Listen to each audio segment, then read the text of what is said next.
Now, again, I'm going to give you this list, but it doesn't mean you have to do all of these things. It doesn't mean you have to spend 4 hours in the morning. That's not what this is. But having something you can do every day to get you going is a powerful thing to do.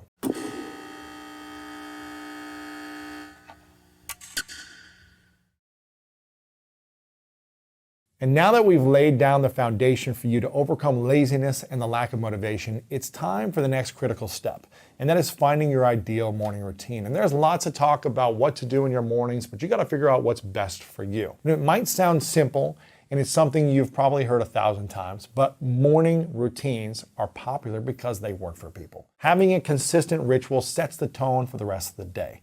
And by overcoming laziness in the morning, you're telling your brain and the world that you're ready to keep up the momentum for the rest of the day as well.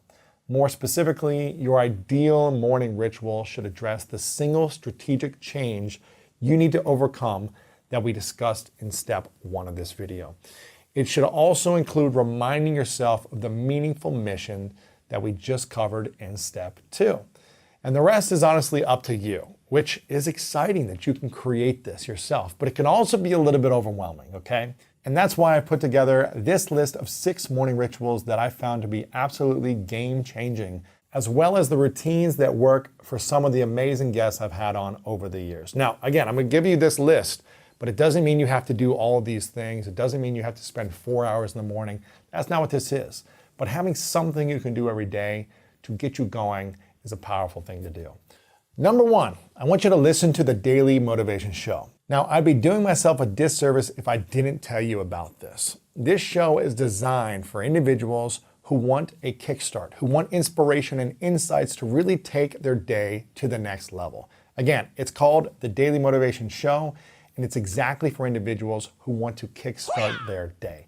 All of the episodes are under 10 minutes, and there's a new one that drops every single morning. And the genesis for the show came to me because of over the course of 1,300 plus interviews on the School of Greatness.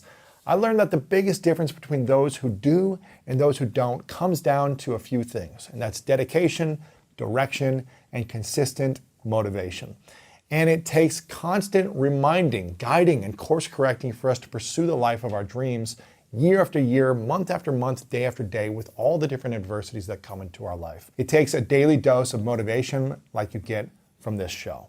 The feedback's been incredible, and I'm happy that it's helping so many listeners take action on their dreams. So make sure to check it out in the description below this video or audio. Subscribe, leave a review if you enjoy it, and just make it a part of your morning routine 10 minutes a day. Number 2, narrow your focus with sticky notes.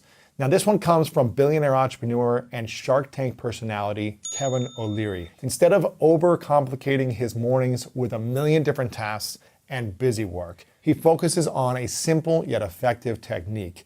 Every night before bed, Kevin takes out a sticky note and he writes down the one thing he needs to get done the next day. Just one thing. If nothing else was accomplished, getting this task done would make that day a success. Then he places that sticky note on his bathroom mirror, right? It's right there when you wake up. That way, when he gets up in the morning, it's front and center for him to read and remind himself what to focus on. This helps him stay clear on his top priority for the day and serves as a daily reminder that he won't fall victim to laziness or distraction. Number 3, keep yourself accountable through social media. Every morning at the crack of dawn, former Navy SEAL and best-selling author Jocko Willink takes a picture of his watch and he posts it on his Instagram. He usually gets up around 4:30 a.m. Now, I'm not saying that you have to get up that early. I don't get up that early. But the habit of posting something like this on your social media will help you on the days that you're feeling not so motivated, okay? The reason is if people who follow you are used to seeing you get up at a certain time to start your day, then you'll start to feel more obligated naturally to keep up with that habit. That is the power of group accountability or some type of accountability partner. That's why I'm a big fan of having a coach or being a part of a program with this. Even on the days that you're exhausted and you don't feel like doing anything, having people in your corner who you don't want to let down can help push you across the finish line.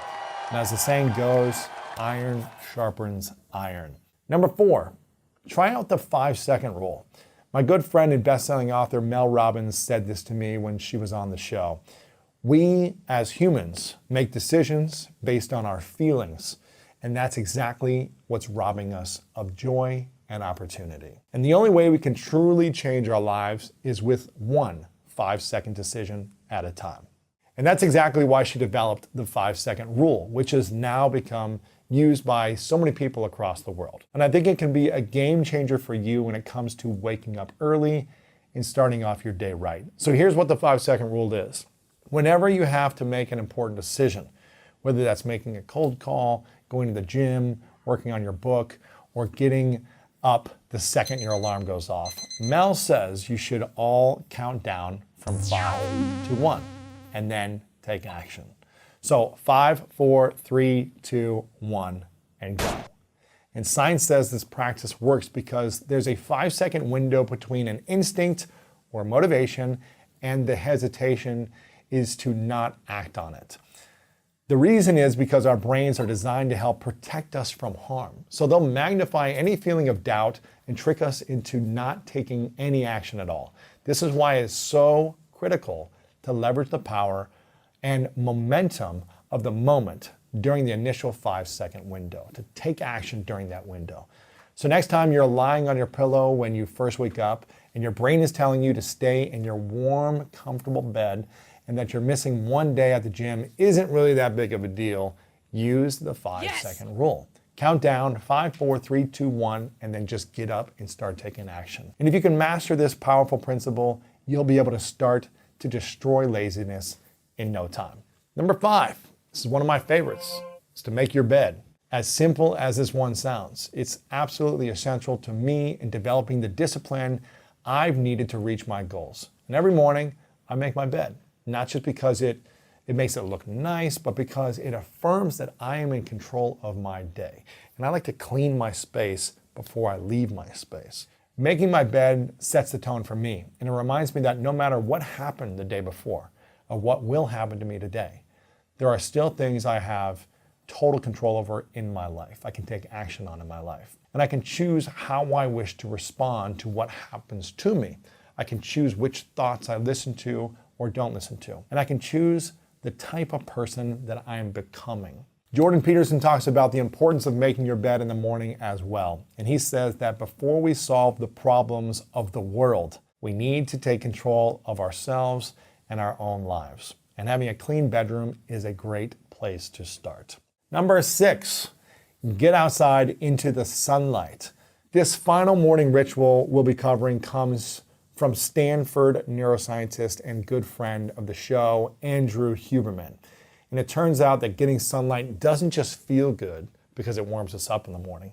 It also has a lot of scientific benefits as well. Andrew has been on the record saying that getting anywhere from 2 to 10 minutes of sunlight exposure first thing in the morning is perhaps the most important thing that we can do for our mental and physical health. So let me say this again. Andrew has been on the record saying that getting anywhere from 2 to 10 minutes of sunlight exposure first thing in the morning is perhaps the most important thing we can do for our mental and physical health.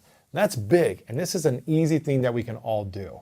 By doing so, our body's metabolism, hormone system, and mental state will be moving in the right direction at the very start of the day. This is huge, and this doesn't take some crazy thing you gotta do. This is 2 to 10 minutes a day.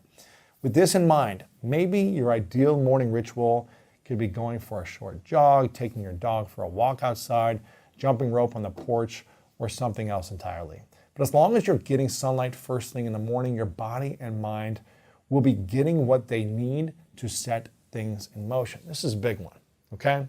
And there you have it. That's the 3-step formula to successfully overcoming laziness, no matter what your situation or where you're at on your journey. And I really wanted this episode to be actionable and cut through all the fluff while still acknowledging that you might not actually be lazy. You might just be afraid or walking through life without a meaningful mission, okay?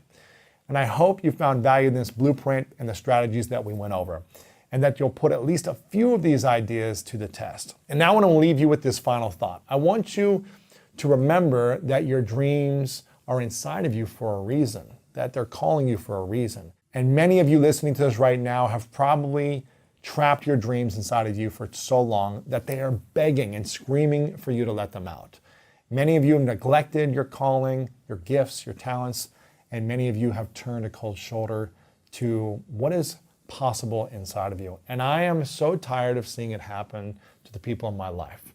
So I want you to ask yourself this: how long are you going to continue to keep them inside of you? What is it going to take for you to finally set them free?